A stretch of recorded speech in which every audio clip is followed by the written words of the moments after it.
I arrived at Haddon Hall on a crisp autumn afternoon. The Victorian-era estate nestled among fiery shades of orange and gold in the English countryside, recently converted into a hotel after years of neglect. The stately home exuded an aura of faded grandeur and melancholy secrets. As a psychic investigator, I was immediately drawn to the mysteries lurking within its walls. After checking into my room, I joined the other guests for a tour of the estate. Our guide was a severe-looking woman named Janine, her dark hair pulled back tightly. As we wandered through the elegantly appointed rooms, she regaled us with tales of the family who had once called Haddon Hall home. "Tragedy struck 50 years ago today," Janine said in a hushed tone as we gathered in the grand reception hall. "Catherine, the eldest daughter, fell down these very stairs on the night of her debutante ball. She died instantly from a broken neck. Some say her ghost still wanders the halls, forever stuck on the cusp of womanhood." A shiver ran through the group as an icy draft swirled around us. I felt the prickle of an otherworldly presence and knew the stories were more than just tales to entertain tourists. Catherine's spirit lingered here, trapped between worlds. Over a lunch of traditional Victorian fare in the opulent dining room, the conversation turned once more to Catherine's untimely demise. Janine painted a vivid picture of the family's devastation upon discovering their precious daughter dead at the foot of the stairs. My heart ached for their loss, even as the other guests seemed to delight in the macabre details.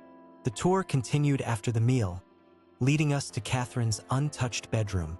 The ropes barring entry did little to stop the flood of psychic energy that washed over me as I gazed upon the scene frozen in time. A silver hairbrush and comb sat on a lace doily covering the dressing table, as if waiting for the young girl to return and prepare for her ill-fated dance. As the group filed out, I lingered, drawn by an inexplicable force. The room grew cold, and in the mirror's reflection, I glimpsed a shadowy figure standing behind me. Startled, I turned to find no one there, yet the presence remained, heavy and mournful. We moved on to the library, its shelves lined with countless leather-bound volumes. Again, I was struck by an overwhelming sense of the past. The smell of pipe tobacco tickled my nostrils, and I swore I saw flames flicker in the empty hearth. Another guest shuddered violently beside me. "Did you feel that?" she asked, her voice trembling slightly. Something brushed against me, something I couldn't see. I nodded in understanding, knowing we were not alone among the relics of yesteryear.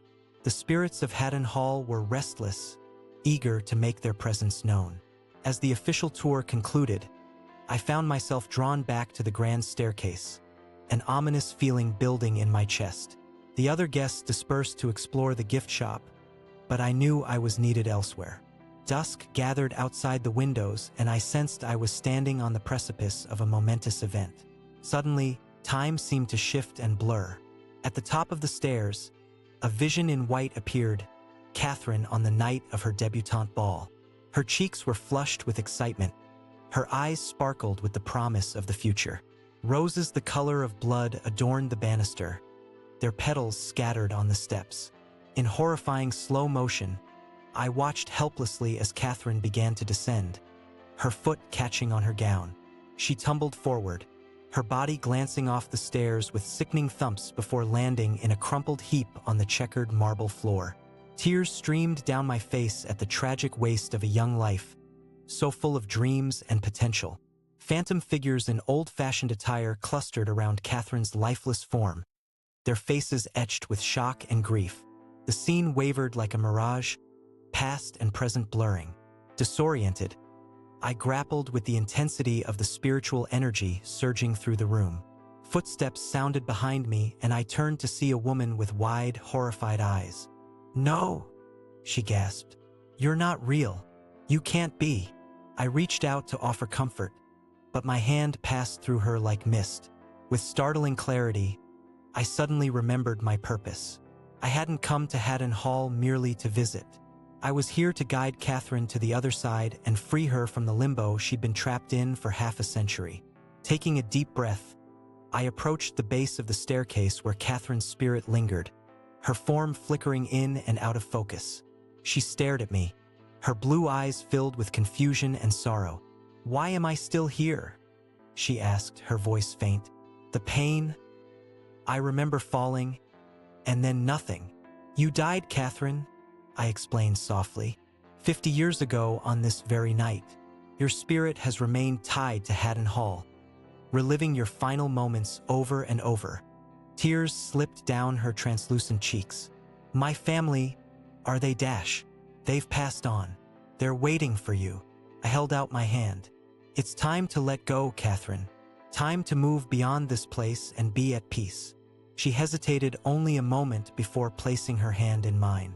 A brilliant white light filled the room, bathing everything in a warm glow. I felt the weight of her presence lift, and when the light receded, Catherine was gone. Only a whisper of lily-of-the-valley perfume remained. The heavy shroud of grief that had hung over Haddon Hall for so long began to dissipate.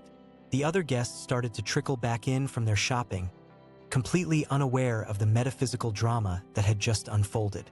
I retreated to a quiet corner, emotionally drained by the experience. Later that night, I lay in bed, reflecting on the strange and wonderful gift I'd been given. The ability to communicate with spirits was often a burden. The pain and tragedy I encountered weighed heavily on my soul. But knowing I had the power to help lost souls find peace made it all worth it. As I drifted off to sleep, I could have sworn I heard the faint strains of a waltz echoing through the halls, accompanied by the rustle of silk skirts and peals of joyful laughter. The next morning, I awoke feeling lighter than I had in ages. I breakfasted quickly, eager to take one final stroll around the grounds before departing. As I walked along the leaf-strewn paths, I spotted Janine standing by the fountain, her hands clasped tightly in front of her. "You're leaving us so soon?" she asked by way of greeting. I nodded. "It's time for me to move on, but I wanted to thank you for everything. This has been an incredibly meaningful experience." Her dark eyes studied me intently. "You're not like the others, are you? You see beyond the surface, to the truth of this place." I remained silent, unsure how to respond. Janine continued, "I've worked here for over a decade, and never have I felt the atmosphere change so dramatically from one day to the next. It's as if a great weight has been lifted." She paused. "It was you, wasn't it? You helped her." "I did what I could," I said simply. Janine reached out and clasped my hands, her eyes shining with unshed tears. "Thank you," she whispered fiercely, "for setting her free, for setting us all free." With a final squeeze of my hands, she turned and walked back towards the house. I watched until she disappeared inside, a sense of deep peace settling over me. My work here was done. It was time to follow wherever the spirits led me next. As I drove away from Haddon Hall, I glanced up at Catherine's window. For just a moment, I thought I saw her smiling down at me, radiant in her white gown. Then she was gone, leaving only the gently swaying lace curtains and the fading echo of her laughter on the breeze.